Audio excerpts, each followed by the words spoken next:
आमे माटी को छाड़ी आज आकाश में उड़िले उड़ा जहाज रखा आगे माटीर ही आवश्यकता थाए सही भली डिजिटल जुगरे छपा पुस्तकर उपादेयता बहुत रही कारण आपण टिके निजे चिंता करंतु जदि आमे पुस्तक कथा भाबुचे आज डिजिटल जुग को मध्य से छपा पुस्तक ही हमको आनी पहुंचेछि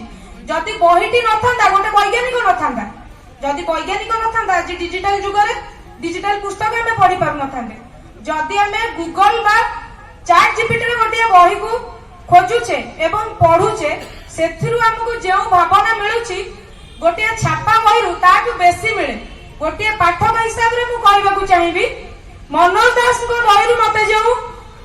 लाभ मिले ता गोटे डिजिटल पुस्तक मते देई परिबोनी चंद्रशेखर रथ को बहीरु मु जेउ ज्ञान पाए ता मते गोटे डिजिटल पुस्तक देई परिबोनी कारण हमर जहां भी प्रश्न मन रे थाए जानतरे बा अजानतरे जेतेबेले हमें गोटे कागजर फर्द को धरि दउ गोटे बही को हमें जेतेबेले धरि गोटे पृष्ठा उलटाउ कोउठी ना कोउठी हम जीवन रो अनेक प्रश्नर उत्तर गोटे बही मध्य रे रहि जाई थाए जार उदाहरण को देबी आपण अमृत फल पढंतु ना आपण गोविंद दासंकर अमावास्या चंद्र बही को टिके जानतु ना कोन न कहिछि से काउल कोन नाही से बही भीतर काउल को नैति केते प्रश्नर उत्तर गोटे साधारण मनीष पई असाधारण उत्तर रहिछि छापा पुस्तक को सर्वदा गुरुत्व मिली आसीछि मिलिबो मध्य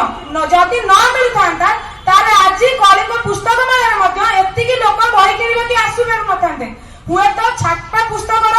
लोकप्रियता कमिछि